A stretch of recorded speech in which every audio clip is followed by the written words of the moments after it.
अगर आप कहानियों की दुनिया में खो जाना चाहते हैं, तो आप बिल्कुल सही जगह पर आए हैं। स्वागत है आपका स्टोरी वोकल में, जहां हर आवाज एक कहानी कहती है।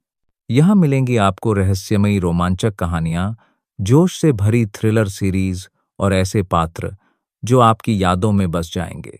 और हाँ, हमारी आने वाली कहानियां और सीरीज आपको एक नई दुनिया में ले जाएंगी। तो इस जादुई सफर में हमारे साथ बने रहने के लिए अभी चैनल को सब्सक्राइब कर लीजिए। बहुत से दोस्त एपिसोड सुन लेते पर वीडियो को लाइक और चैनल को सब्सक्राइब नहीं करते, तो उनसे एक ही बात कहनी कि प्लीज चैनल को सब्सक्राइब और वीडियो को लाइक करें। अभी तक एक भी वीडियो 1000 लाइक तक नहीं पहुंची है। यार, इतनी मेहनत से वीडियो बनाता हूँ, लाइक कर दो।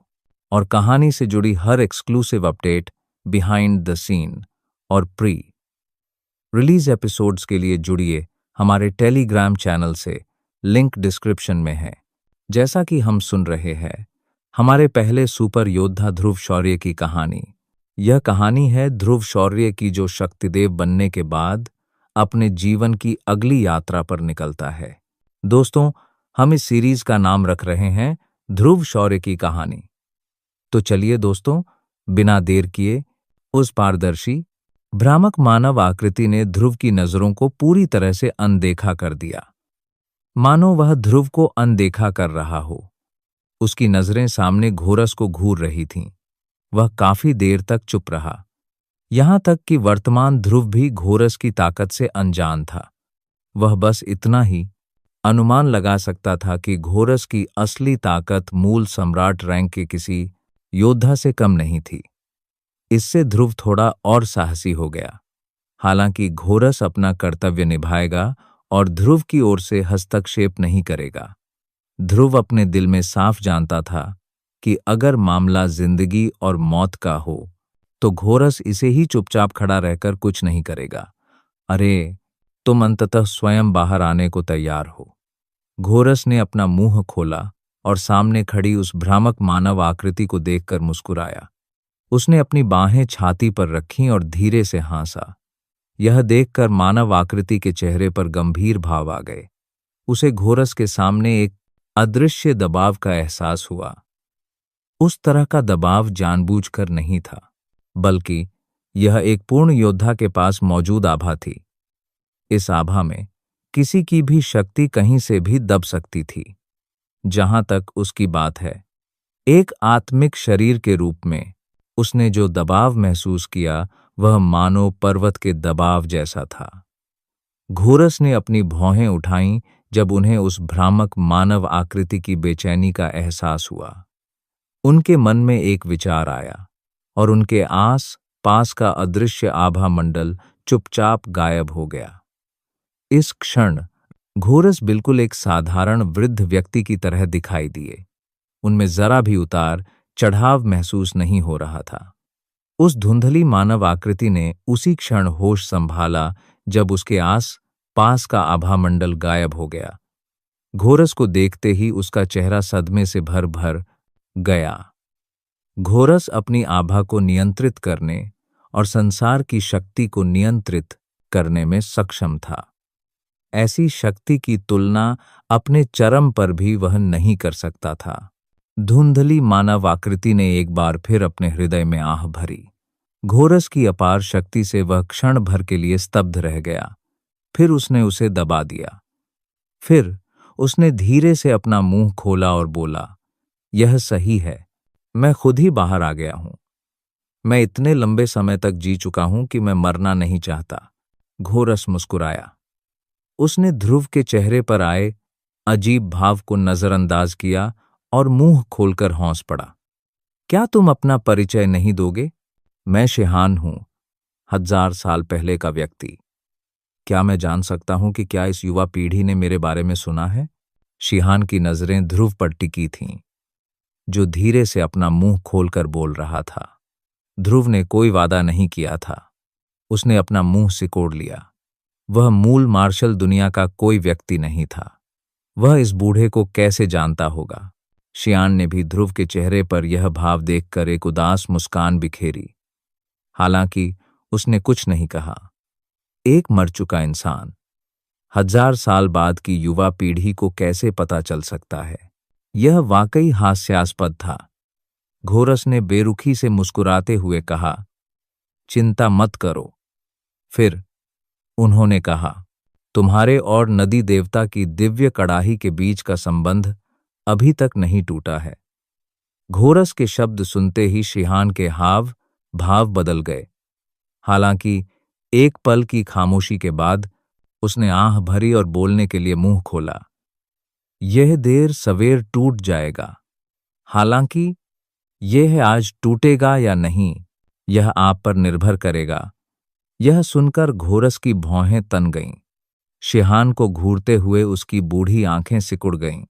उसकी आंखों में एक बर्फ सी उमड़ रही थी। घोरस के चारों ओर धीरे धीरे कई छोटे छोटे बर्फ के टुकड़े उभर आए।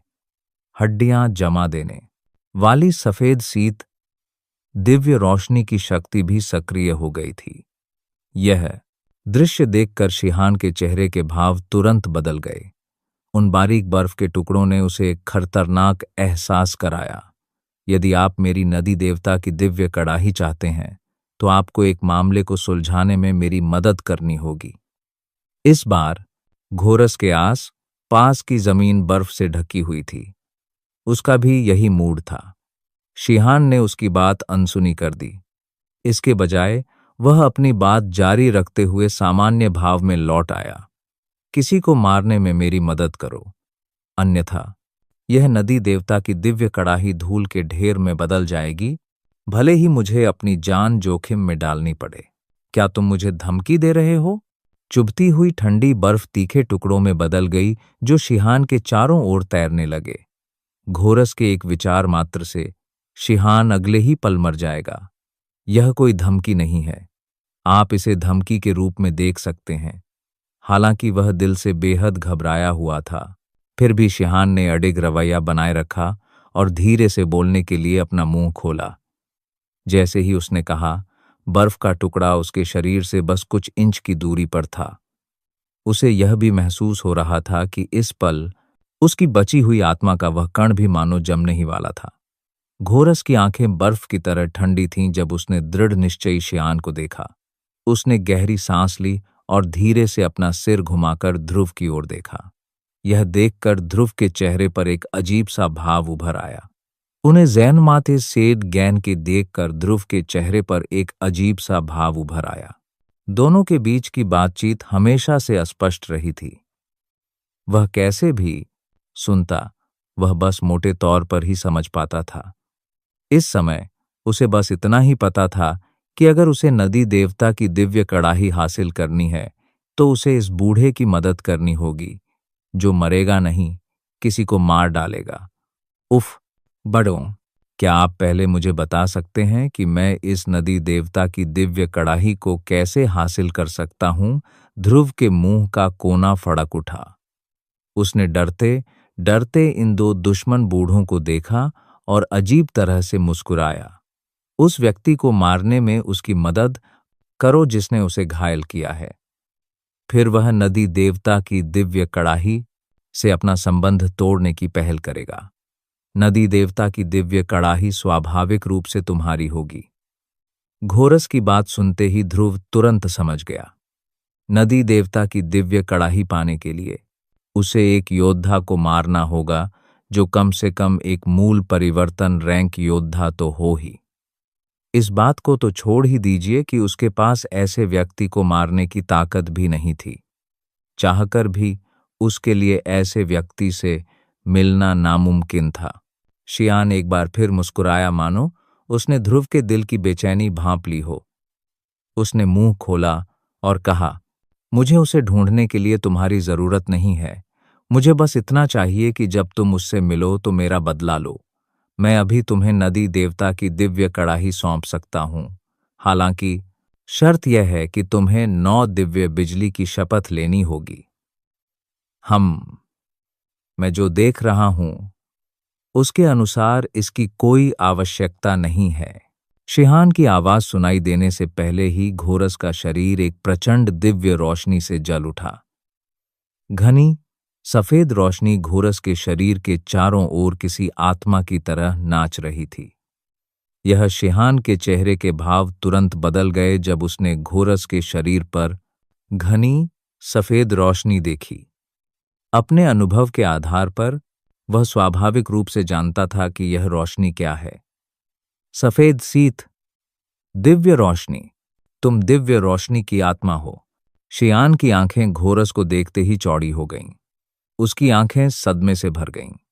कोई आश्चर्य नहीं कि ध्रुव, जो एक छोटा सा शक्तिदेव था, इतने शक्तिशाली योद्धा के साथ था। यह वास्तव में एक दिव्य रोशनी की आत्मा थी। सभी जानते थे कि दुनिया की सभी दिव्य रोशनियां पहले ही आत्माओं में बदल चुकी थीं। जो लोग उन्हें अपने पीछे चलने के लिए राजी कर सकते थे, वे स्वर्ग को चुनौती देने वाली प्रतिभा वाले थे। वे सभी मनुष्यों में ड्रैगन थे। एक व्यक्ति के रूप में उसे स्वर्ग का अनुसरण करना ही था, अन्यथा दिव्य रोशनी स्वयं ही उसे छोड़ने की पहल करेगी। कोई नहीं जानता था कि इसका कारण क्या है, लेकिन दिव्य रोशनियों के सभी स्वामियों को इस नियम का पालन करना ही था। इस समय ध्रुव एक दिव्य रोशनी का अनुग्रह प्राप्त करने में सक्षम था। इसके अलावा वह सफेद सीत दिव्य रोशनी थी, जो दिव्य रोशनी की रैंकिंग में 11वें स्थान पर थी। ऐसी स्थिति में 9 दिव्य बिजली शपथ उसके लिए मूलतः कुछ भी नहीं थी। 9 दिव्य बिजली शपथ की वास्तव में कोई आवश्यकता नहीं थी। मैं 9 दिव्य बिजली की शपथ को स्वीकार कर सकता हूं, हालांकि मुझे आशा है कि आप उस मामले को याद रखेंगे जो मैंने आपको सौंपा है। कृपया याद रखें, उस व्यक्ति का नाम के गारीद है। शिहान का मूल रूप से धुंधला शरीर उसकी आवाज सुनते ही धीरे धीरे बिखर गया। जब उसका शरीर पूरी तरह से गायब होने वाला था, तब घोरस का हाथ एक बार फिर आगे बढ़ा। उसके हाथ से एक चूषण बल निकला और शिहान की बिखरी हुई आत्मा को घोरस ने बलपूर्वक वापस खींच लिया। एक क्षण बाद ध्रुव के सामने मुट्ठी भर आकार का एक क्रीम सफेद प्रकाश पुंज प्रकट हुआ। यह वही सारभूत आत्मा थी जिसे शिहान की बची हुई आत्मा ने एकत्रित करके परिष्कृत किया था। इसे मुझे दे दो। यह आध्यात्मिक प्रकाश पुंज पर्याप्त रूप से शुद्ध है। अगर तुम सावधान रहो तो यह तुम्हारे पूर्वज की शेष आत्मा के साथ विलीन हो जाएगा। इसे उनके लिए पोषण माना जा सकता है। समय तेजी से बीतता गया और हकीम मुलाकात बस आने ही वाली थी। जिस दिन का ध्रुव को लंबे समय से इंतजार था, वो आ ही गया। प्राचीन नील शहर में हर कोई उस पर ध्यान केंद्रित कर रहा था और एक और आग की लपटें उठने ही वाली थीं। बिस्तर पर बैठे ध्रुव का शरीर धीरे से कांप उठा। इसके तुरंत बाद ध्रुव की आकृति सराय से गायब हो गई। आकाश में एक जगह का स्थान थोड़ा विकृत हो गया था। ध्रुव की आकृति धीरे धीरे प्रकट हुई। वह उस खाली जगह में खड़ा होने वाला पहला व्यक्ति नहीं था। इस समय आकाश में पहले से ही दर्जनों योद्धा, जिनकी आभा मजबूत और ठोस थी, खड़े थे। और ये लोग, उनमें से सबसे कमजोर की ताकत एक सितारा शक्तिदेव जितनी थी। जहां तक सबसे मजबूत की बात है, उनकी ताकत पहले ही 8 सितारा शक्तिदेव के भयावह स्तर तक पहुंच चुकी थी। ऐसी व्यवस्था को भयानक कहा जा सकता है। ध्रुव की शक्ल देखकर ये लोग एक पल के लिए चौंक गए। ध्रुव का चेहरा साफ देखकर उनमें से कई लोगों के चेहरे पर हल्की सी भौहें चढ़ गईं।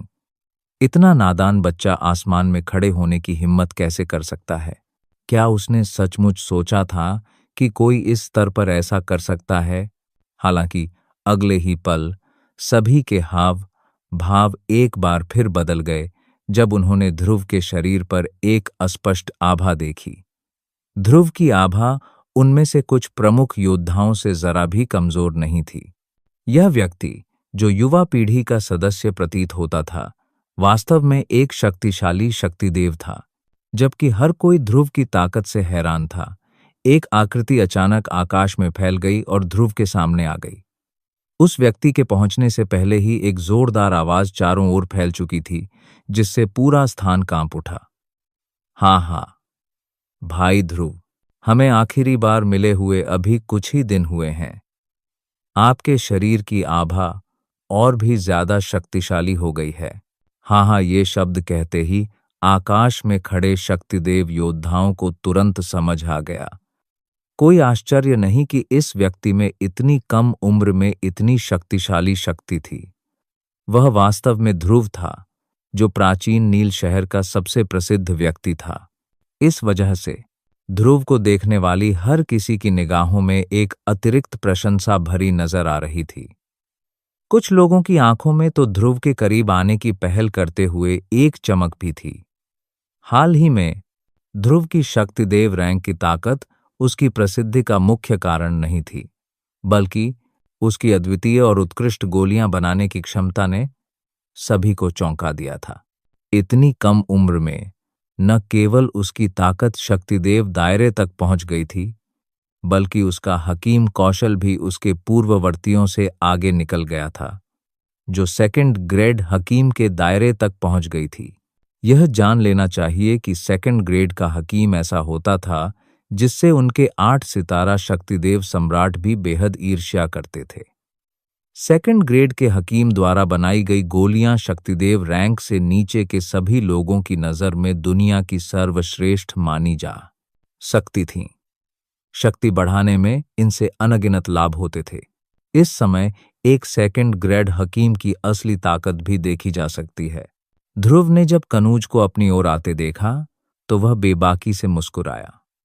ऐसे व्यक्ति के सामने उसे ज्यादा औपचारिक होने की जरूरत नहीं थी, वरना लोग उसे बुरी नजर से देखते।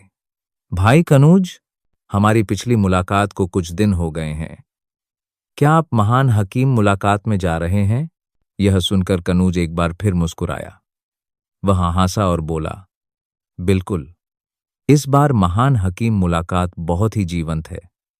अगर मैं जाकर नहीं देखूंगा तो क्या मैं इतना अच्छा मौका गोंवा नहीं दूंगा। दोनों एक बार फिर एक दूसरे को देखकर मुस्कुराए। जैसे ही वे महान हकीम मुलाकात की ओर बढ़ने वाले थे, एक और मानव आकृति उड़ती हुई दिखाई दी। यह व्यक्ति आसमानी सौदा मीनार से आए बुजुर्ग ओजस थे। भाई ध्रुव, क्या हम साथ यात्रा कर सकते हैं? बुजुर्ग ओजस के मुंह से निकलते ही ध्रुव के बगल में खड़ा कनूज भी दंग रह गया। आसमानी सौदा मीनार किस तरह का गुट था? हकीम मुलाकात में भाग लेने वाले आसमानी सौदा मीनार के प्रतिनिधि के रूप में बुजुर्ग ओजस की पहचान स्वाभाविक रूप से पूरे आसमानी सौदा मीनार का प्रतिनिधित्व करती थी। हालांकि उन्होंने वास्तव में ध्रुव के साथ यात्रा करने का अनुरोध किया था। इसके पीछे का अर्थ स्वयं स्पष्ट था।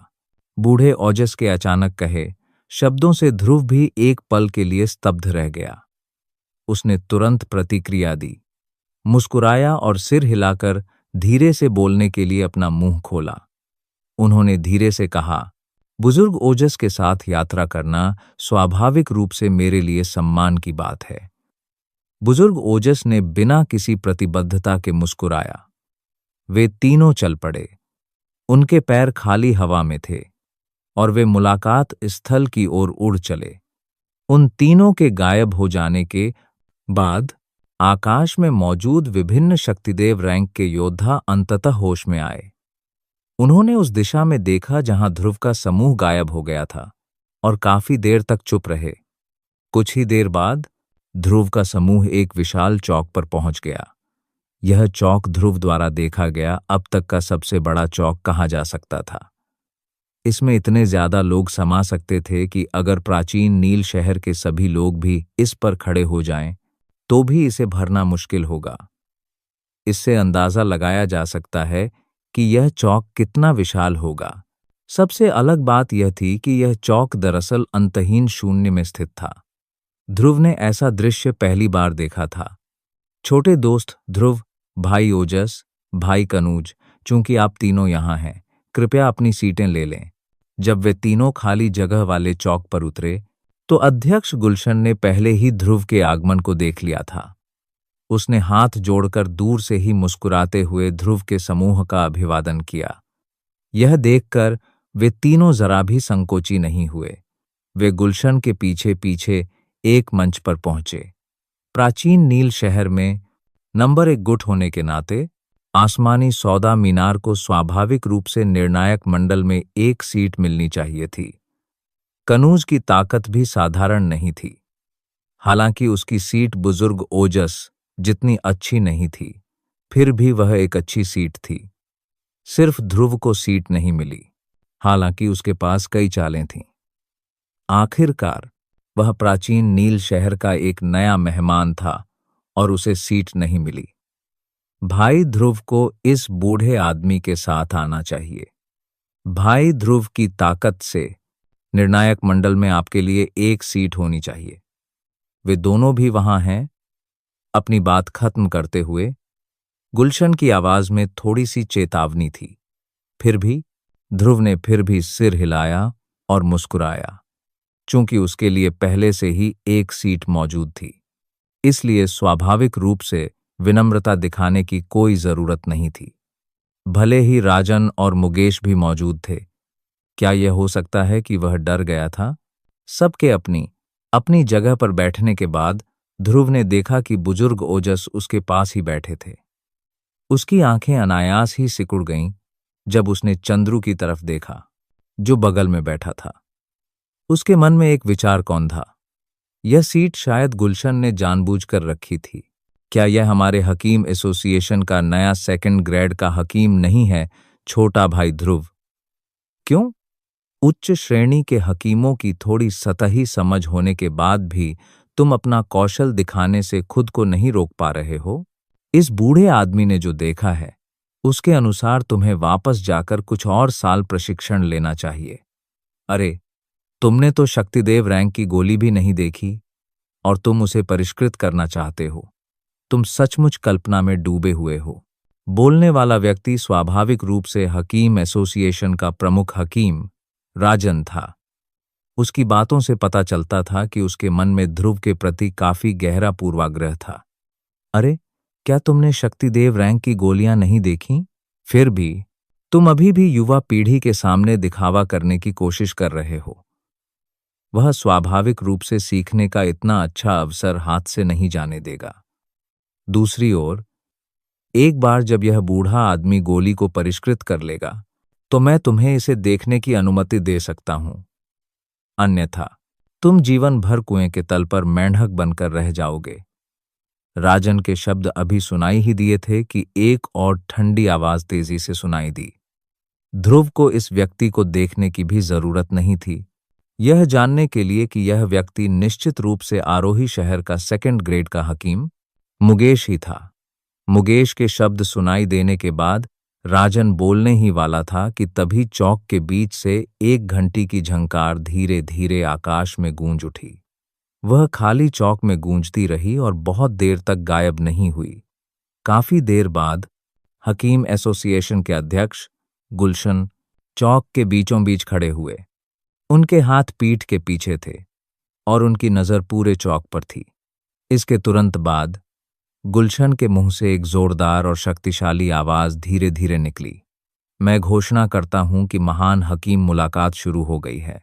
जैसे ही गुलशन ने बोलना समाप्त किया, एक विचार के साथ समुद्र के समान विशाल भयानक अंदरूनी शक्ति तुरंत बाहर निकली और पूरे चौक पर फैल गई। इसके तुरंत बाद हजारों पत्थर के मंच हवा से प्रकट होकर चौक के बीचों बीच तैरने लगे। उनके ऊपर गुलशन की अंदरूनी शक्ति भी थी, जिसने एक अत्यंत भयानक अंदरूनी शक्ति का दबाव छोड़ा। ऐसी स्थिति में दर्शक दीर्घा में बैठे हजारों हकीम एक के बाद एक उछल पड़े। उनके शरीर एक दो बार चमके, उसके बाद वे लटके हुए पत्थर के मंच पर प्रकट हुए। जिस क्षण उन्होंने पत्थर के मंच पर कदम रखा, एक भयावह दबाव जो पहाड़ के समान भारी था, अचानक उनके शरीर पर आ गिरा, जिससे उनके शरीर अनैच्छिक रूप से डूब गए। उनमें से कुछ तो कुछ सांसें भी नहीं ले पाए। फिर उनके शरीर असंतुलित होकर पत्थर के मंच से गिर पड़े। इसके बाद गुलशन ने उन लोगों को प्रतियोगिता से अयोग्य घोषित कर दिया और वे केवल नाराज होकर मंच से बाहर निकल सके। बेशक इनमें से ज्यादातर लोग पत्थर के चबूतरों के नियमों के बारे में कुछ कुछ जानते ही थे।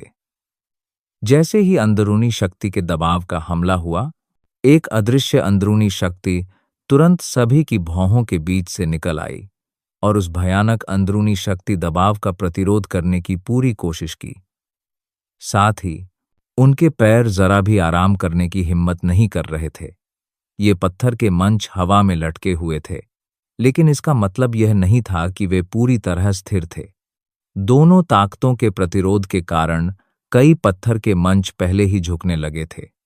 इस समय एलिमिनेशन राउंड का दूसरा दौर आधिकारिक तौर पर शुरू हो चुका था। कुछ ही पलों में एक बार फिर कई लोग पत्थर के मंच से नीचे गिर पड़े। 2 घंटे से भी कम समय में पत्थर के मंच पर मौजूद हजारों लोगों में से लगभग आधे लोग नीचे गिर चुके थे। इस समय जो लोग अभी भी पत्थर के मंचों पर खड़े थे, उनके लिए यह स्वाभाविक रूप से आसान नहीं था।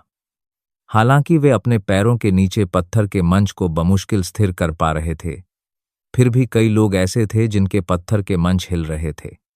अगर यह दौर थोड़ा और चलता तो कई लोग पत्थर के मंच से गिर पड़ते। बेशक ऐसा नहीं था कि उनमें कोई ताकतवर लोग नहीं थे।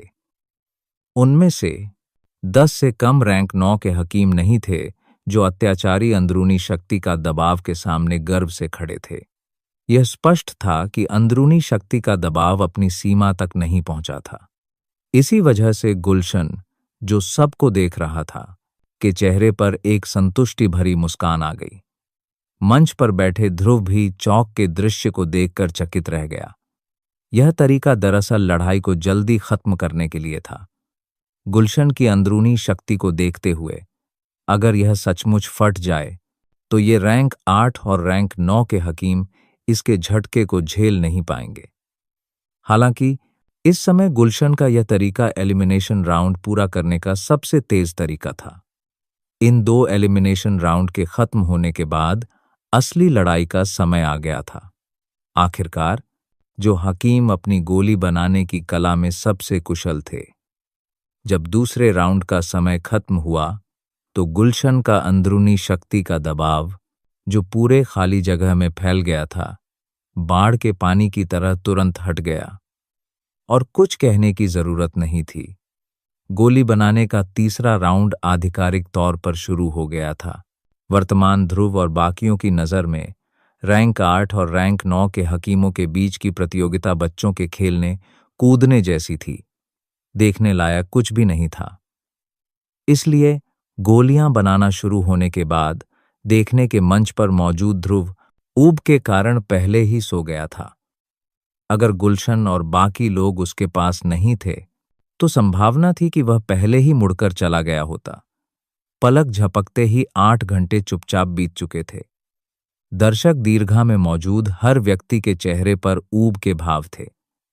एक नज़र में कुछ लोगों को छोड़कर बाकी सभी सो गए थे। खांसी अचानक देखने के मंच पर एक हल्की खांसी की आवाज आई। इस हल्की खांसी से ध्रुव भी जाग गया।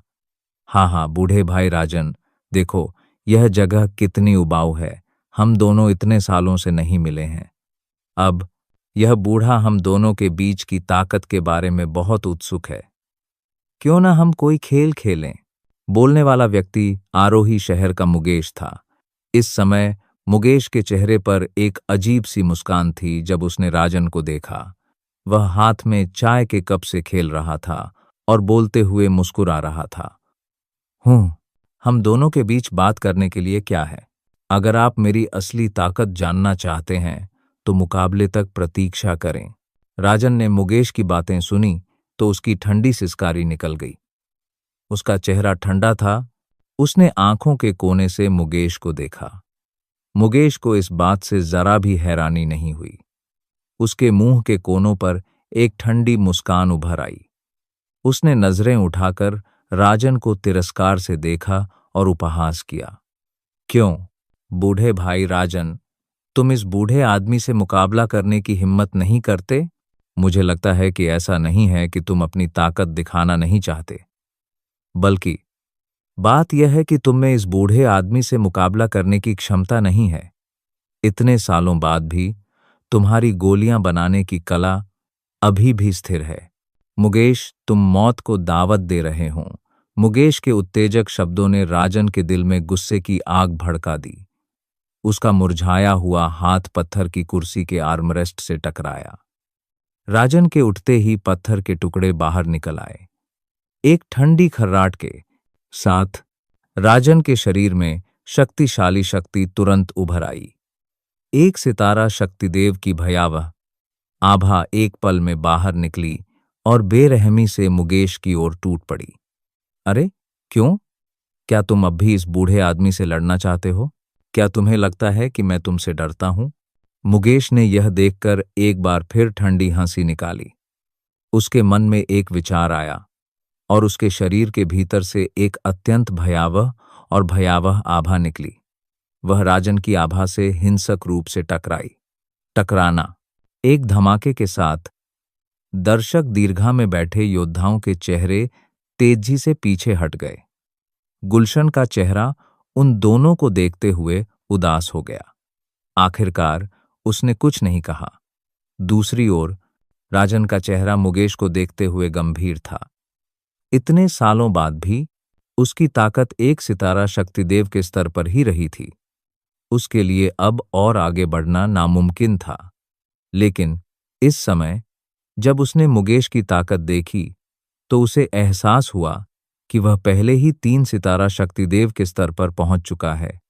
हालांकि वह पहले ही 3 सितारा शक्तिदेव के स्तर पर पहुंच चुका था। ऊपरी तौर पर वह लगभग ध्रुव के बराबर ही था। वह इतनी ताकत का सामना कैसे कर सकता था?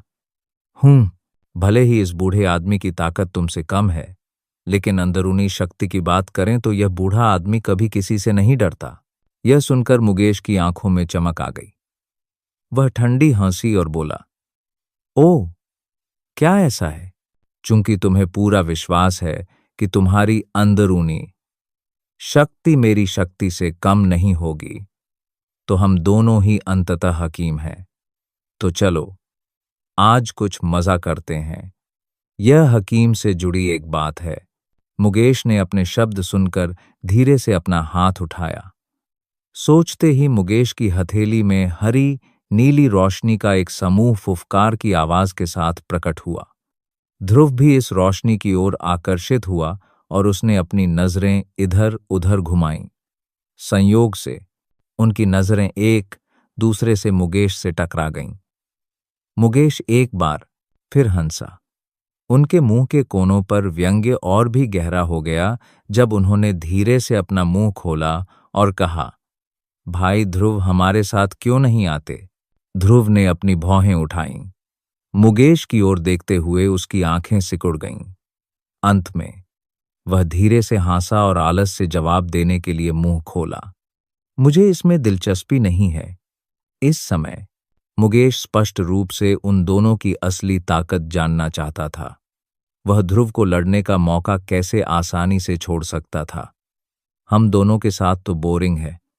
भाई ध्रुव भी हमारे साथ क्यों नहीं आ जाते? ज्यादा से ज्यादा हम कुछ दांव लगा सकते हैं। क्या यह ज्यादा दिलचस्प नहीं होगा? उसकी आवाज सुनते ही मुकेश ने अपना हाथ हिलाया। मुकेश के हाथ में एक लाल सुनहरा क्रिस्टल दिखाई दिया। इस पल ध्रुव के हाव भाव आखिरकार बदल गए थे। क्रिस्टल को घूरने के बाद ध्रुव ने मुकेश को देखने के लिए अपनी आंखें उठाईं और अपना सिर जोर से हिलाया। ध्रुव और बाकी दोनों जजों की खाली जगह पर बनी सीटों के सामने खड़े थे। सीटों के सामने हो रहे शोरगुल ने स्वाभाविक रूप से दर्शक दीर्घा में बैठे कई दर्शकों की निगाहें खींच लीं। जब लोगों ने उन तीनों को देखा तो सभी की आंखों में आश्चर्य की लहर दौड़ गई।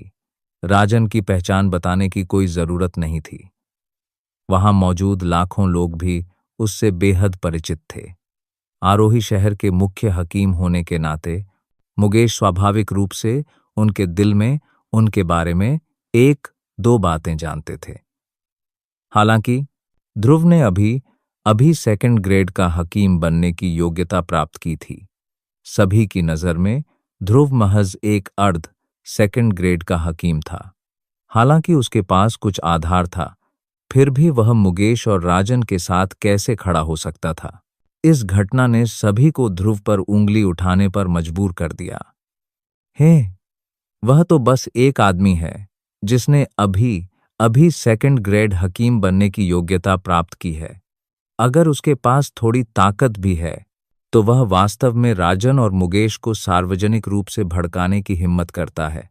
वह वास्तव में अपनी सीमा नहीं जानता, चूंकि बुजुर्ग ध्रुव ने आगे बढ़ने की हिम्मत की है। इसका मतलब है कि वह बुजुर्ग मुकेश और बुजुर्ग राजन से नहीं डरते। आपको पता होना चाहिए कि उन्होंने महान हकीम मुलाकात में भाग लेने के लिए पंजीकरण कराया है। अगर उनमें ताकत नहीं होती तो वे यहां कैसे आ सकते थे? यह सही है। क्या वह सिर्फ इस बात से ईर्ष्या नहीं कर रहा है कि बड़े ध्रुव में इतनी कम उम्र में इतनी ताकत है? अगर तुम में क्षमता है तो तुम्हें भी उनके साथ प्रशिक्षण लेना चाहिए। चौक में नए मुख्य किरदार बने 3 लोगों ने भी मंच के नीचे काफी गर्मागर्म बहसें छेड़ दीं। हालांकि आखिरकार ध्रुव का समर्थन करने वालों की संख्या ज्यादा थी। आखिरकार ध्रुव ने 1 महीने पहले बसंता दल के पूर्वज बूढ़े नाथ की बेरहमी से पिटाई की थी। वह आदमी सबकी नजरों में अच्छा इंसान नहीं था। आज हकीम मुलाकात में आने की उसकी हिम्मत इसलिए नहीं हुई क्योंकि वह ध्रुव से डरता था। ध्रुव और बाकी दोनों ने बाहरी लोगों की गर्मागर्म बहस को पूरी तरह से नजरअंदाज कर दिया। काफी देर बाद मुकेश के मुंह के कोनों पर मुस्कान आ गई। उसने धीरे से मुंह खोला और हौंस दिया। चूंकि हम तीनों हकीम हैं, इसलिए मेरा मानना है कि आप दोनों को पहले से ही अपनी रोशनी पर काबू करने में महारत के शिखर पर पहुंच जाना चाहिए। मुकेश की बातें सुनकर राजन की नाक से एक ठंडी खर्राट निकली। जाहिर है उसे अपनी रोशनी पर काबू पाने की कला पर पूरा भरोसा था। दूसरी ओर ध्रुव ने धीरे से अपनी भौहें ऊपर उठाईं।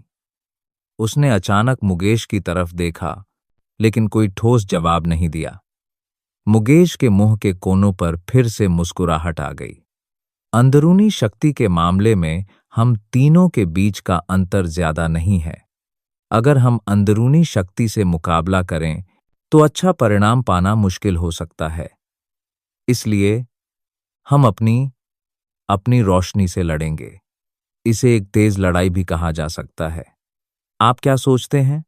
यह सुनकर राजन की भौहें अनायास ही तन गईं। वह मुकेश के सुझाव से सहमत नहीं था। जहां तक ध्रुव की बात है, वह अभी भी बेहद शांत भाव से था और उसने कोई टिप्पणी नहीं की। मुकेश के मुंह के कोने सिकुड़ गए जब उसने देखा कि उन दोनों की तरफ से कोई प्रतिक्रिया नहीं हुई। उसे अपनी रोशनी पर पूरा भरोसा था।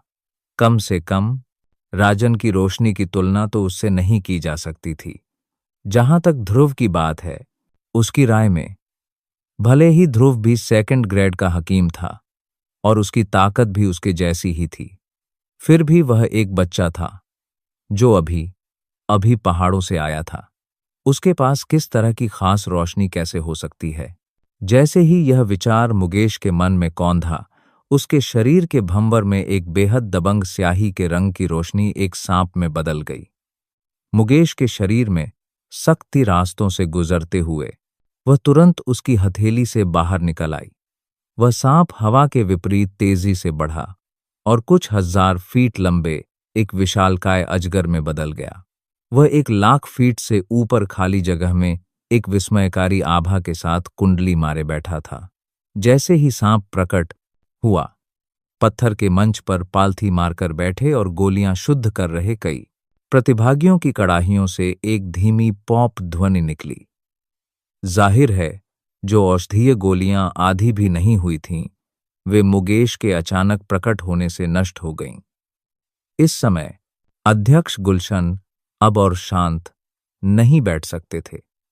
गोलियों को परिष्कृत करने में इतने सारे प्रतिभागियों के सामने आने के कारण उनके लिए, यानी अध्यक्ष के लिए, खुद को समझाना मुश्किल हो रहा था। मुकेश, तुम मेरे हकीम एसोसिएशन में क्या करने की कोशिश कर रहे हो?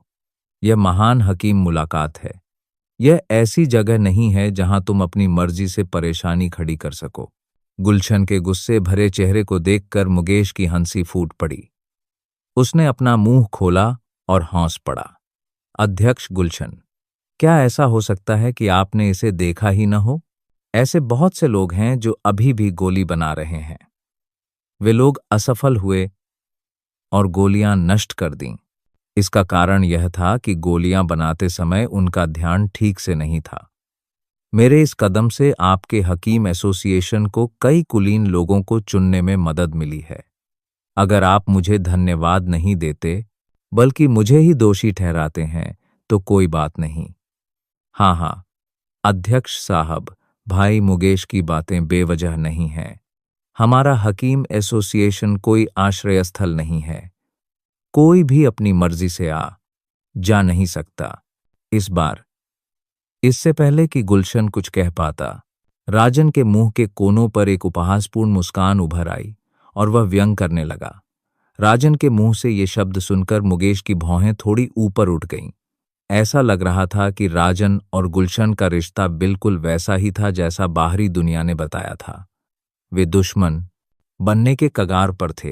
राजन की बातों से वहां मौजूद कई हकीमों के चेहरे उदास हो गए। अगर राजन की ताकत और हकीम एसोसिएशन के प्रमुख हकीम का रुतबा न होता, तो शायद बहुत से लोग उसे मारने के लिए जजों की सीटों पर चढ़ आते। राजन के शब्द सुनते ही उसके विचार बदल गए। उसने अपना मुंह खोला और हरे सुनहरे रंग की लपटों का एक समूह तुरंत एक रोशनी स्तंभ में बदल गया, जो उसके मुंह से निकलकर आकाश में उड़ गया। पल भर में हरी सुनहरी लपटें और ड्रैगन सांप हवा में उठ खड़े हुए। कुछ रूपांतरणों के बाद वे एक तिलस्मी जानवर में बदल गए जो काफी क्रूर लग रहा था। उसने अपने नुकीले दांत दिखाए और अपने पंजे लहराते हुए हवा में लगातार दहाड़ रहा था। उसने ड्रैगन सांप को गुस्से से घूरा। उसे देखकर लग रहा था कि इन दोनों जानवरों के बीच जरूर कोई लड़ाई होगी। जब ये दोनों उग्र जानवर आसमान में उड़े, तो मुकेश की जोड़ी ने एक साथ ध्रुव को देखा। उनकी आंखें तिरस्कार से भरी थीं। भाई ध्रुव, चूंकि इस बूढ़े आदमी और भाई राजन दोनों ने हमारे कौशल का खुलासा किया है, इसलिए अगली बारी आपकी होनी चाहिए। मुकेश को पूरा यकीन था कि ध्रुव किसी भी प्रसिद्ध रोशनी को नहीं बुझा पाएगा, इसलिए जब वह बोलता था तो उसकी आवाज बहुत तेज होती थी, जिससे चौक में मौजूद सभी लोग उसे साफ सुन सकते थे। उनकी निगाहें अनायास ही दूसरी तरफ घूम जाती थीं। जब ध्रुव ने मुकेश की हरकत देखी, तो उसकी आंखों में एक ठंडी चमक आ गई। उसने इस आदमी को नाराज नहीं किया। हालांकि उसने महान हकीम मुलाकात में हिस्सा लिया था, फिर भी उसे उसके साथ ऐसा व्यवहार करने की कोई जरूरत नहीं थी। ध्रुव ने आंखें सिकोड़ लीं और मुकेश को बुरी तरह घूरने लगा। इससे मुकेश का दिल अनायास ही कांप उठा। हालांकि मुकेश ने तुरंत ध्रुव की तरफ ठंडी मुस्कान दी। ध्रुव के प्रति उसके मन में जो ठंडक थी, वह पूरी तरह से गायब हो गई थी। मुकेश की नजर में वह सेकंड ग्रेड का हकीम था। 8 सितारा शक्तिदेव भी उसका आसानी से विरोध करने की हिम्मत नहीं कर सकता था। ध्रुव तो बस 3 सितारा शक्तिदेव था। अगर उसके पास 3 सितारों को पार करने की ताकत भी होती, तो भी उसके लिए मुकेश का कुछ भी करना बिल्कुल नामुमकिन था। ध्रुव ने मुकेश की ठंडी मुस्कान को नजरअंदाज कर दिया। इस समय उसके दिल में बस एक ही चीज थी, वो था मुकेश द्वारा निकाला गया स्कारलेट फ्लेम क्रिस्टल। अगर ये वजह न होती, तो ध्रुव उसके साथ खेलने में दिलचस्पी नहीं लेता। अपने मुंह के कोनों को सिकोड़ते हुए ध्रुव ने मुकेश की ओर देखने के लिए अपनी आंखें उठाईं। उसने अपना हाथ मुकेश के सामने फैला दिया। मुकेश भी ध्रुव की ओर देखते हुए तिरस्कार से मुस्कुराया। उसने कुछ नहीं कहा। मुकेश के मन में एक विचार कौंधा और उसके शरीर के भीतर की रोशनी तुरंत भड़क उठी। जब रोशनी के 2 समूह पहले प्रकट हुए थे, तब तक ध्रुव के शरीर के भीतर की दिव्य रोशनी पहले ही प्रचंड हो चुकी थी। अगर ध्रुव ने उसे दबाया न होता, तो शायद इन 2 विशालकाय जानवरों को इस लाखों फुट चौड़े आकाश में इतना क्रूर व्यवहार करने का मौका ही न मिलता। एक धीमी सी आवाज सुनाई दी। ध्रुव की हथेली से भव्य रंग बिरंगी रोशनी फूट पड़ी। पल भर में सभी प्रतियोगियों की कड़ाहियों की रोशनी बुझ गईं। जो गोलियां अभी पूरी नहीं हुई थीं, वे फिर से राख में बदल गईं। आकाश में 2 उग्र रोशनी के तिलस्मी जानवर, जो पहले एक दूसरे पर उग्र रूप से दहाड़ रहे थे, तुरंत ही विनम्र भेड़ों में बदल गए। उनके विशाल शरीर भी तेजी से सिकुड़ गए। वे नीचे उड़कर ध्रुव के हाथ में दिव्य रोशनी के चारों ओर चक्कर लगाते हुए आज्ञाकारी धीमी गर्जना की लहरें छोड़ते हुए आए। मुकेश और राजन की आंखें भी इस पल स्तब्ध रह गईं। यहां तक कि गुलशन, चंद्रू और दर्शक दीर्घा में बैठे बाकी लोग भी इस पल स्तब्ध रह गए। उनकी आंखें ध्रुव की हथेली में जलती रोशनी को गौर से देख रही थीं। उनकी आंखें सदमे से भरी हुई थीं। काफी देर बाद सभी ने अपना मुंह खोला और एक साथ चिल्लाए, मानो उन्होंने पहले से ही इस बात पर सहमति जताई हो। दिव्य रोशनी। खाली चौक में मौजूद हर कोई हैरान रह गया जब ध्रुव की हथेली में रोशनी प्रकट हुई। यहां तक कि जिन प्रतियोगियों की गोलियां नष्ट हो गई थीं, उनके पास अब अपने सामने रखे कड़ाहियों की परवाह करने का समय नहीं था। इसके बजाय उन्होंने अपनी निगाहें ध्रुव की ओर घुमा लीं। दर्शक दीर्घा में खड़े दर्जनों शक्तिदेवों ने भी अपनी निगाहें ध्रुव की ओर घुमाईं।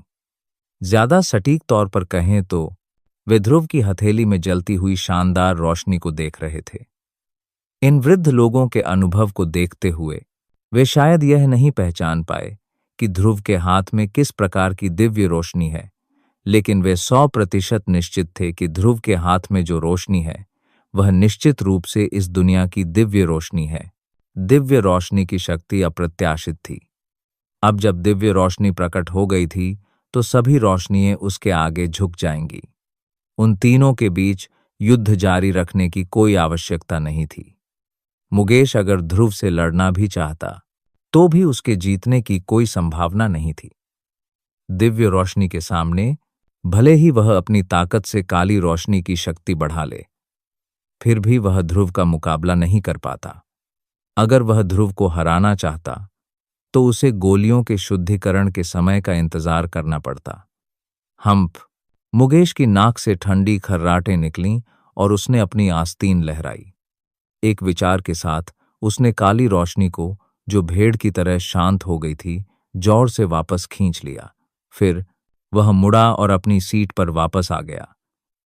आज उसने सार्वजनिक रूप से खुद को कई बार जोर से थप्पड़ मारे थे। इस तरह के दर्द से उसके जैसे सेकंड ग्रेड के हकीम को बहुत गुस्सा आ रहा था। भाई मुकेश, तुम इतनी जल्दी में क्यों हो कि एक कदम पीछे हट जाओ? तुमने मुझे अभी तक अपना हिस्सा नहीं दिया है। मुझे मत बताओ कि तुम, एक प्रतिष्ठित सेकंड ग्रेड हकीम, अभी भी सबके सामने अपनी बात से मुकरना चाहते हो। ध्रुव के मुंह से ये शब्द सुनकर कई लोग अनायास ही जोर से हौंस पड़े। कहा जा सकता है कि मुकेश भी बूढ़े नाथ की ही राह पर चला है। ध्रुव की बातों से मुकेश की आंखें आग उगलने को थीं।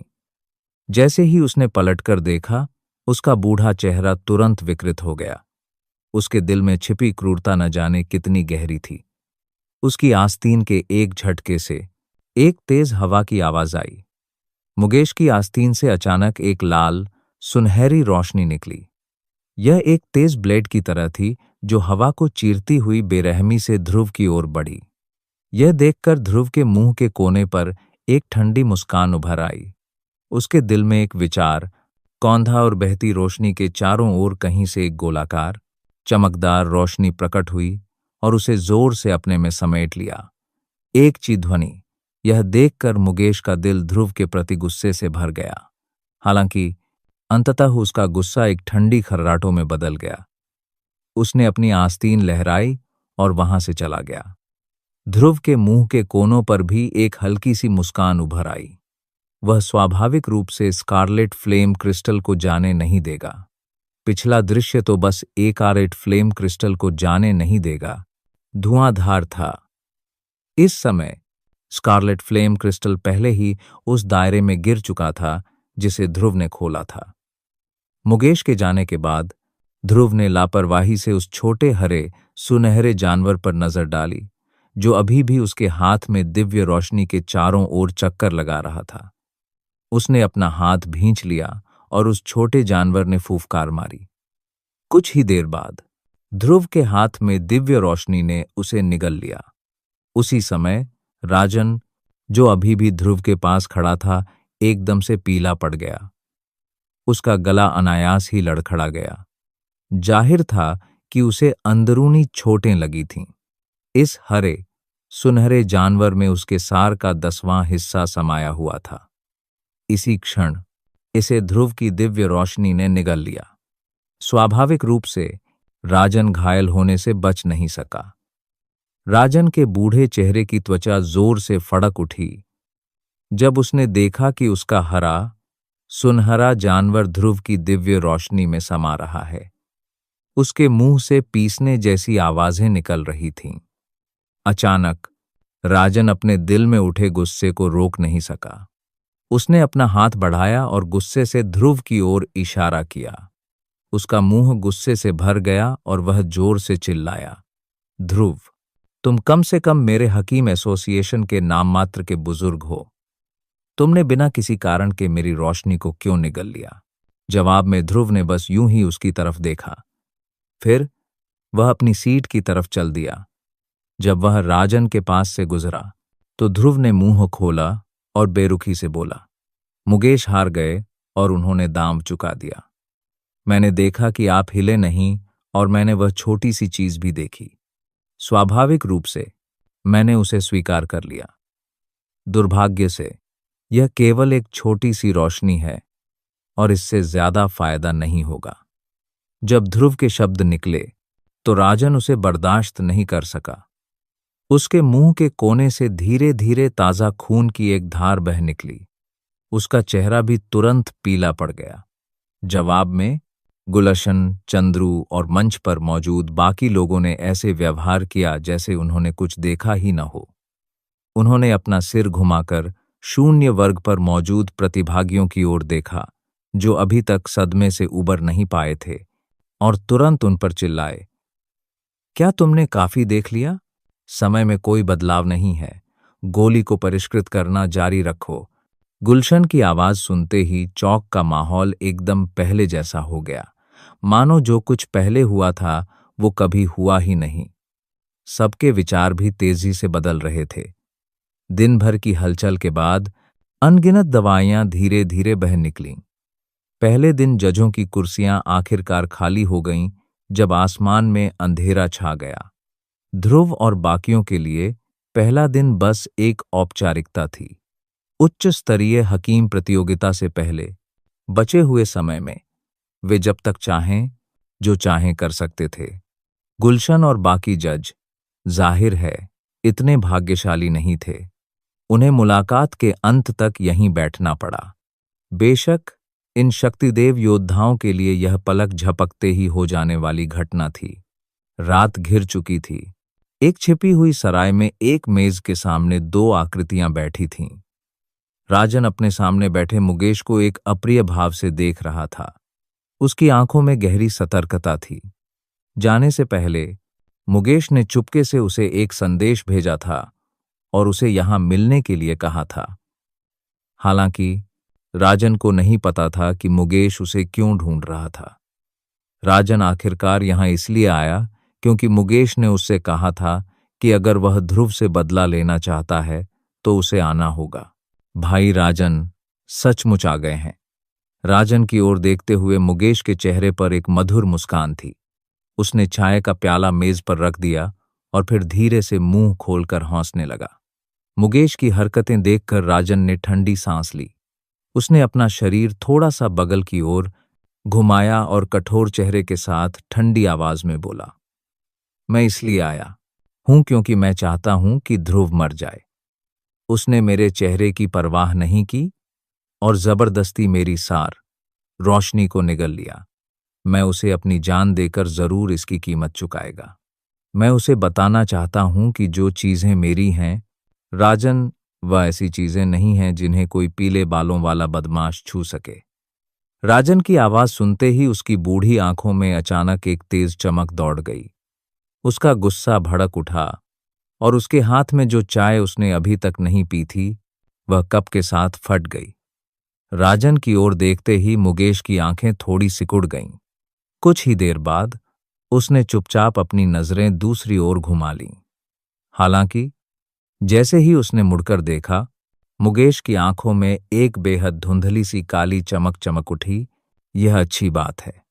चूंकि भाई राजन ध्रुव को मरवाना चाहता है, इसलिए यह मामला अब बहुत आसान हो जाएगा।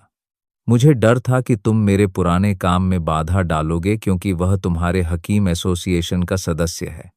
हालांकि ऐसा लग रहा है कि हम दोनों एक बार हाथ मिला सकते हैं। मुकेश के मुंह पर एक गहरी और ठंडी मुस्कान फैल गई। उसका चेहरा काला और दुष्ट था।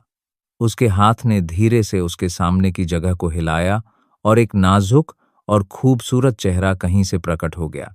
मुकेश ने अपनी बात खत्म करते हुए अचानक अपनी मुट्ठी भींच ली और तुरंत शून्य में बदल गया। राजन ने कोई बात नहीं कही और ठंडी खर्राटों से सिसकने लगा। फिर जैसे ही उसने अपना मुंह खोला, उसकी आवाज बदल गई। बोलो, तुम्हारी क्या शर्तें हैं? मुकेश ने अपनी भौहें थोड़ी ऊपर उठाईं। उन्हें उम्मीद नहीं थी कि वे इतनी जल्दी मुद्दे पर आ जाएंगे। भाई राजन, आपके लिए बेशक एक और मामला है जो बेहद महत्वपूर्ण है। एक भयावह मुस्कान के साथ मुकेश ने राजन की ओर देखा और कहा। यह सुनते ही राजन की आंखें सिकुड़ गईं। यह बेहद जरूरी था। फिलहाल उसके पास न तो शक्ति की कमी थी और न ही रुतबे की। कोई भी चीज इतनी महत्वपूर्ण कैसे हो सकती है? राजन ने ठंडी सांस ली। हालांकि उसने मुकेश की तरफ देखते हुए कुछ नहीं कहा।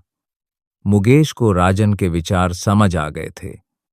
उसने 2 बार खर्राटे लिए और मुस्कुराते हुए बोलने के लिए मुंह खोला। भाई राजन, क्या आपको सचमुच लगता है कि आप इतना अच्छा कर रहे हैं? लेकिन मेरी राय में अध्यक्ष गुलशन के साथ आपके संबंध बेहद खराब हैं। यह संभव है कि ध्रुव के प्रति आधी नफरत गुलशन से ही उत्पन्न हुई हो। आप मतभेद पैदा करने की कोशिश कर रहे हैं। ऐसा नहीं है कि मैं मतभेद पैदा करने की कोशिश कर रहा हूं। हालांकि क्या आप इस समय नुकसान में नहीं हैं? जब तक गुलशन अध्यक्ष हैं, आपको कभी मौका नहीं मिलेगा। राजन की आंखें सामने मुस्कुराते हुए मुकेश पर टिकी रहीं। काफी देर बाद उसने ठंडी खर्राटों के साथ गहरी आवाज में बात की। आप वास्तव में क्या कहना चाहते हैं? मुकेश ने शरारत से मुस्कुराया। वह जानता था कि राजन पहले ही चारा खा चुका है। वह मुस्कुराया और बोला, मैं जो कहना चाहता हूं वह यह है कि तुम उस पुरानी चीज को बदल दो। राजन की आंखें अचानक सख्त हो गईं और फिर उसकी आवाज सुनाई दी। उसकी आंखें मुकेश को घूर रही थीं, मानो उसे खा जाना चाहती हों। काफी देर बाद उसने अपने दिल की उत्तेजना को जोर से दबाया। उसने एक गहरी सांस ली और धीरे से मुकेश से बात करने के लिए अपना मुंह खोला। मुझे पता है कि आप मुफ्त में मेरी मदद नहीं करेंगे। बताइए, आपको क्या चाहिए है? भाई राजन वाकई बहुत सीधे हैं। चूंकि यह मामला है, इसलिए मैं अब गोलमोल बातें नहीं करूंगा। मैं ध्रुव को मारने में तुम्हारी मदद करने के लिए किसी को ढूंढ सकता हूं, और मैं तुम्हें हकीम एसोसिएशन का अध्यक्ष पद दिलाने में भी मदद कर सकता हूं। मेरे सिर्फ 2 ही उद्देश्य हैं। सबसे पहले ध्रुव की दिव्य रोशनी लेनी है। ये शब्द सुनते ही राजन की आंखों के कोनों की त्वचा जोर से कांप उठी। लेकिन आखिरकार उसने सिर हिलाया और धीमी आवाज में बोला, यह तुम पर निर्भर है। तुम ध्रुव को मारने में मेरी मदद करोगे। मैंने दिव्य रोशनी के बारे में पहले ही अनुमान लगा लिया है। और क्या? मुकेश के मुंह के कोने पर फिर से मुस्कान आ गई। उसने अपने कप में चाय का एक घूंट लिया। तुरंत उसने अपनी आंखें उठाईं और राजन की आंखों से मिलीं। जैसे ही उसने धीरे से अपना मुंह खोला और बोला, उसकी आंखें चमक उठीं। दूसरी बात यह है कि जब हम दोनों गोलियां बनाने में मुकाबला करेंगे तो तुम मुझसे हार जाओगे। टकराना। उसकी आवाज आने से पहले ही राजन के नीचे रखी कुर्सी जोरदार धमाके के साथ फटकर टुकड़ों में बिखर गई। बगल में रखी झैनान की लकड़ी की मेज भी एक जोरदार थप्पड़ से उड़ गई। राजन खड़ा हुआ और मुकेश को गुस्से से घूरने लगा। उसकी आवाज बेहद उदास थी, मानो नर्क की गहराइयों से आई हो। उसकी दोनों आंखों से हरी सुनहरी लपटें निकल रही थीं, जिससे उसके सामने का स्थान विकृत हो गया। मुकेश, आपको 1 इंच लेने के बाद 1 गज के लिए हाथ नहीं बढ़ाना चाहिए। ऐसा नहीं है कि मैं 1 इंच लेने के बाद 1 गज की दूरी तक पहुंचना चाहता हूं। हालांकि यदि आप गुलशन की जगह लेना चाहते हैं तो आपको पहले मुझसे हारना होगा। मुझे मत बताना कि आप असली कारण भूल गए हैं कि गुलशन ने ध्रुव को मुकाबले के लिए क्यों आमंत्रित किया था। राजन को उसके शब्द सुनते ही तुरंत एहसास हुआ। प्राचीन नील शहर बेहद महत्वाकांक्षी था। दोनों शहरों के बीच हकीम एसोसिएशन ने पहले ही एक समझौता कर लिया था। अगर इस हकीम मुलाकात में प्राचीन नील शहर दक्षिणी आरोही शहर से हार गया तो प्राचीन नील शहर के हकीम एसोसिएशन के अध्यक्ष की जगह दक्षिणी आरोही शहर का कोई व्यक्ति ले लेगा। यदि ऐसा नहीं होता कि गुलशन अध्यक्ष के रूप में अपनी स्थिति की रक्षा करना चाहते थे तो उन्होंने ध्रुव को मुकाबला करने के लिए आमंत्रित नहीं किया होता। बुढ़िया, तू तो कब से मुझसे पहरा दे नजरें गढ़ाए बैठा है। अगर मैं तुझे ऐसे ही रहने दूंगा तो मुमकिन है तू मेरी जगह ले ले। ठीक है, मैं तुमसे वादा कर सकता हूं। हालांकि तुम्हें उस समझौते को नहीं भूलना चाहिए जो तुमने व्यक्तिगत रूप से किया है। मुकेश ने यह देखकर सिर हिलाया और मुस्कुराया। यह स्वाभाविक है। मैं गुलशन की तरह नहीं बनूंगा जो पुल पार करने के बाद उसे जला देगा। राजन ने यह सुनकर कोई बात नहीं कही। उसने धीरे से खर्राटे लिए। फिर उसका स्वर बदल गया और उसने फिर पूछा, क्या मैं जान सकता हूं कि आप ध्रुव पर हमला करने के लिए कब तैयार हैं? मुकेश भी यह सुनकर मुस्कुराया। उसने बाहर आसमान की तरफ देखा और धीरे से हंसने के लिए अपना मुंह खोला। रुको, मैंने पहले ही उस पर नजर रखने के लिए लोगों को भेज दिया है। जैसे ही ध्रुव कोई कदम उठाएगा मुझे सबसे पहले पता चल जाएगा। वह ध्रुव बस एक मेमना है जो वध के लिए इंतजार कर रहा है। जब मुकेश और राजन मिलकर ध्रुव से निपटने का तरीका सोच रहे थे तब ध्रुव पहले ही सराय में लौट आया था। बिस्तर पर बैठे बैठे ध्रुव आखिरकार अपनी हंसी रोक नहीं पाया। हाथ हिलाते ही ध्रुव के हाथ में एक लाल सुनहरा क्रिस्टल प्रकट हो गया। स्कारलेट फ्लेम क्रिस्टल बेहतरीन आग मिल शक्ति के फ्लेम क्रिस्टलों में से एक था। इसकी मदद से वह अपना तीसरा अवतार प्राप्त कर सकता था। मुकेश को लगा था कि यह लाल ज्वाला क्रिस्टल कोई कीमती चीज नहीं है, इसीलिए उसने इसे दांव पर लगा दिया था। बदकिस्मती से आखिरकार उसने ध्रुव की बात मान ली। स्कारलेट फ्लेम क्रिस्टल जैसे गुणकारी क्रिस्टल को बाहरी लोगों की नजर में कोई मूल्यवान वस्तु नहीं माना जाता था।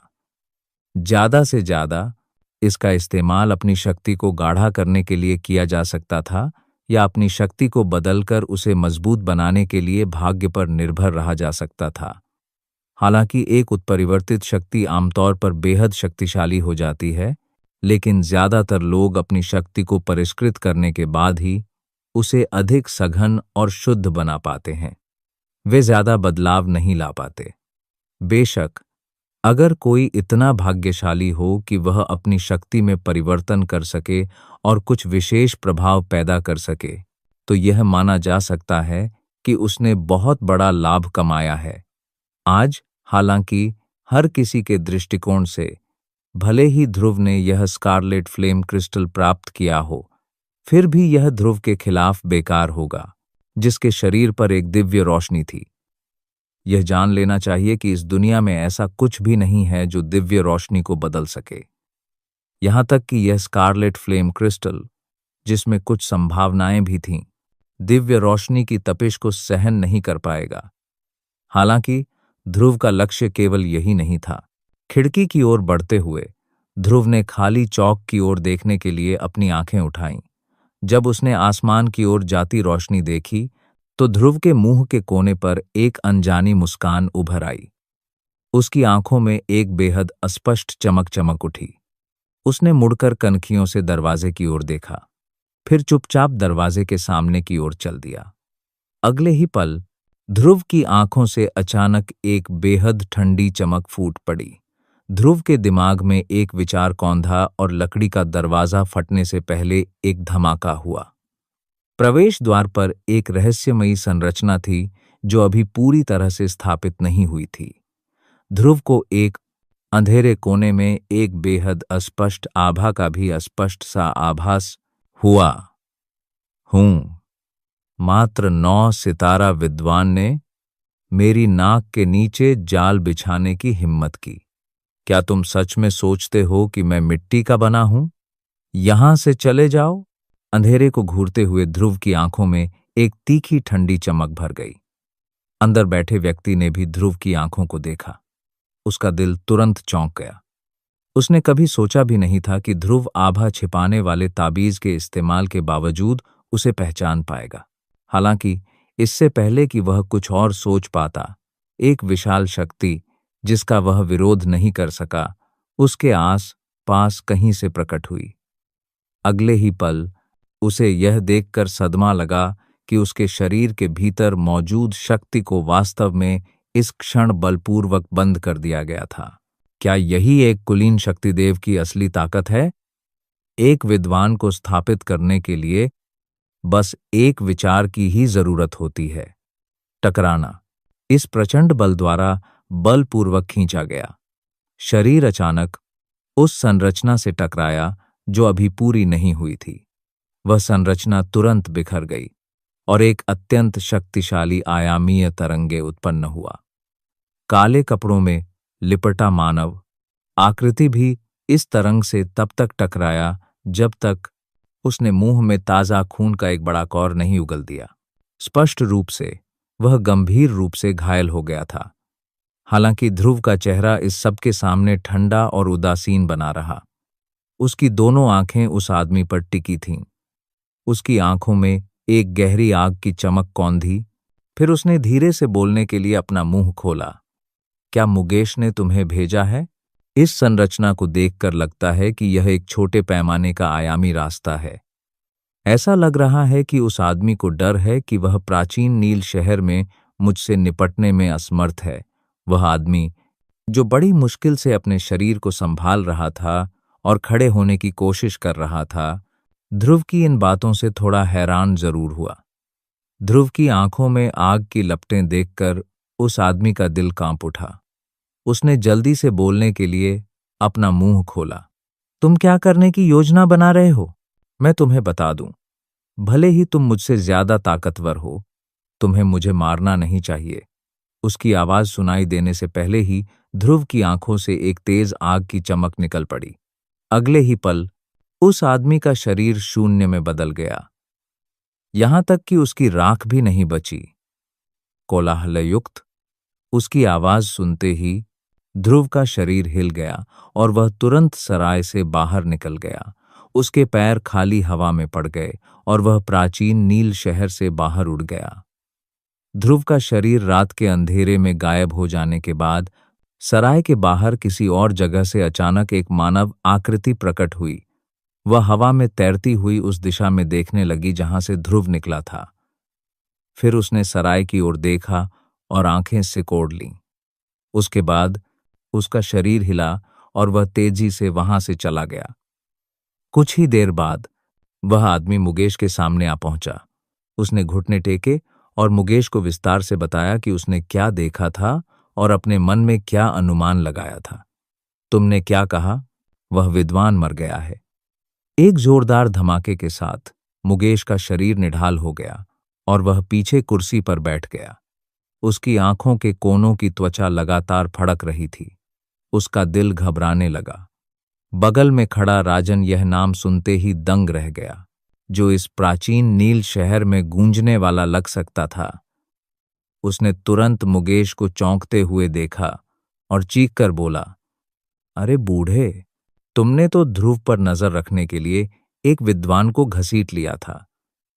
मुझे मत बताना कि तुम्हें ध्रुव की ताकत का अंदाजा नहीं है।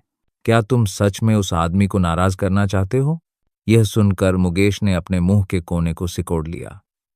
उसने आंखें सिकोड़ते हुए कहा, तुम इसके लिए मुझे दोष नहीं दे सकते। मैंने उसे पहले ही याद दिला दिया है कि ध्रुव एक हकीम है। उसे अपनी गुप्त आभा तावीज की क्षमता पर इतना भरोसा करने के लिए किसने कहा था? अगर तुम किसी को दोष देना चाहते हो तो तुम सिर्फ ध्रुव को ही दोष दे सकते हो। हूँ, मुझे परवाह नहीं कि तुम किसे दोषी ठहराते हो। अगर वह आदमी तुम्हें ढूंढने आए तो मुझे इसमें मत घसीटना। मुझे इस मामले की बिल्कुल भी जानकारी नहीं है। राजन के शब्द सुनकर मुकेश की आंखें गहरी और ठंडी होती गईं, जो उलझन से भरे थे। हालांकि अंततः यह एक ठंडी खर्राटों में बदल गया और हाँसी में बदल गया। क्या तुम्हें लगता है कि तुम इससे बच सकते हो? तुम्हें एक बात साफ समझनी होगी। मेरी नाव पर चढ़ा जा सकता है, पर उस पर चढ़ा नहीं जा सकता। अगर तुम इस बूढ़े से नाता तोड़ने पर अड्डे हो, तो जब तुम्हारी हालत खराब हो तो मुझे ढूंढने मत आना। राजन जवाब देना चाहता था, लेकिन आखिरकार उसने एक ठंडी खर्राट भरी। उसने बिना कुछ कहे अपने होंठ सिकोड़ लिए और सिर घुमा लिया। मुकेश ने एक बार फिर अपनी नजर सामने जमीन पर आधे घुटनों के बल बैठे आदमी की ओर घुमाई। उसकी आंखों में अचानक एक निर्दयी भाव उभर आया और उसने धीरे से अपना मुंह खोला और कहा, जाओ और दारा और शाकूर को बुलाओ और उन्हें ध्रुव के ठिकाने के बारे में सूचित करो। वे स्वाभाविक रूप से ध्रुव से निपट लेंगे। यह सुनते ही उस आदमी ने जल्दी से सिर हिलाकर हामी भरी। उसका शरीर चमक उठा और वहां से गायब हो गया। राजन ने भी उन दो जाने पहचाने नामों को सुनकर अपने चेहरे पर मुस्कान बिखेर दी। उसने मुकेश की तरफ देखा और मुस्कुराते हुए कहा, मुझे सच में उम्मीद नहीं थी कि तुम उन्हें बुलाओगे। हम्फ, दारा और शाकूर दोनों 7 सितारा शक्तिदेव हैं। वे दोनों भी एक ही गुट से आते हैं। ट्रेनिंग विधि और युद्ध कौशल जो वे अभ्यास करते हैं, एक दूसरे के पूरक हैं। यदि वे दोनों एक साथ हमला करते हैं तो ध्रुव को निश्चित रूप से मौत से बचने में कठिनाई होगी। मुकेश और राजन एक बार फिर एक दूसरे के सामने आए और अपनी बात कहने के बाद मुस्कुराए। इसके तुरंत बाद जोरदार हंसी की लहरें फूट पड़ीं। दूसरी तरफ कढ़ाईदार वस्त्र पहने 2 बूढ़े भी उसी दिशा में पीछा कर रहे थे जहां से ध्रुव निकला था। ध्रुव एक पहाड़ की चोटी पर पालथी मारकर बैठा था। उसके पूरे शरीर की आभा अपनी चरम अवस्था में पहुंच चुकी थी। उसके हाथ के एक झटके से लाल रंग की ज्वाला क्रिस्टल अचानक ध्रुव की हथेली में प्रकट हो गई। ध्रुव के मुंह के कोनों पर एक मुस्कान उभर आई। उसके मन में एक विचार आया और एक भयावह अंदरूनी शक्ति तुरंत उसकी भौहों के बीच से ज्वार की लहर की तरह उमड़ पड़ी। वह तेजी से ध्रुव के सामने एक अवतार में एकत्रित हो गई। ध्रुव ने अपने सामने अवतार को देखते ही मन आह भरी। हालांकि यह जल्द ही एक फीकी मुस्कान में बदल गई। अपनी बड़ी आस्तीन लहराते हुए उसके हाथ में पकड़ा स्कारलेट फ्लेम क्रिस्टल अवतार के शरीर में जा लगा। ध्रुव ने धीरे से अपना सिर हिलाया और मन में चल रहे विचलित करने वाले विचारों को एक तरफ फेंक दिया। उसके शरीर के भीतर की दिव्य रोशनी भी उसी प्रवाह के साथ ध्रुव के शरीर के रोम छिद्रों से बाहर निकली। वह एक रंग बिरंगे रोशनी अजगर में बदल गई जो आकाश में उड़ रहा था। ज्वाला क्रिस्टल को 2 बार उकेरने के बाद ध्रुव के पास उकेरने की एक नई विधि पहले से ही थी। उसने अपनी अंदरूनी शक्ति और दिव्य रोशनी की शक्ति का उपयोग करके दोनों को एक साथ मिला दिया। उत्कीर्णन निश्चित रूप से आधे प्रयास में 2 गुना प्रभावी होगा। इसीलिए ध्रुव को तीसरी उत्कीर्णन प्रक्रिया को लेकर जरा भी चिंता नहीं थी। हालांकि तैयारी से पहले ध्रुव ने अपनी नजरें उसी दिशा में घुमा लीं जहां से वह आया था। 2-4 नजरें घुमाने के बाद वह आखिरकार वापस मुड़ गया। उसके मन में एक विचार कौंधा और एक अत्यंत भयावह अंदरूनी शक्ति भी तेजी से एकत्रित हुई। पल भर में वह रोशनी ड्रैगन की तरह एक अदृश्य विशाल ड्रैगन में बदल गई और आकाश के एक ओर अजगर छा गया। अगले ही पल रोशनी ड्रैगन और अदृश्य विशाल ड्रैगन एक साथ आकाश में उड़ गए। वे एक दूसरे का पीछा करते हुए एक दूसरे से लिपट गए और तेजी से एक हो गए। एक नज़र में नीचे उड़ते हुए यह बिल्कुल एक निर्वात जैसा प्रतीत हुआ। अगर उस समय ड्रैगन कबीले का कोई सदस्य भी मौजूद होता तो भी वह बिना किसी हिचकिचाहट के यह सोच लेता कि यह विशाल ड्रैगन ड्रैगन कबीले का सदस्य है। विशाल अजगर के बनने के बाद ध्रुव के मन में एक बार फिर विचार आया।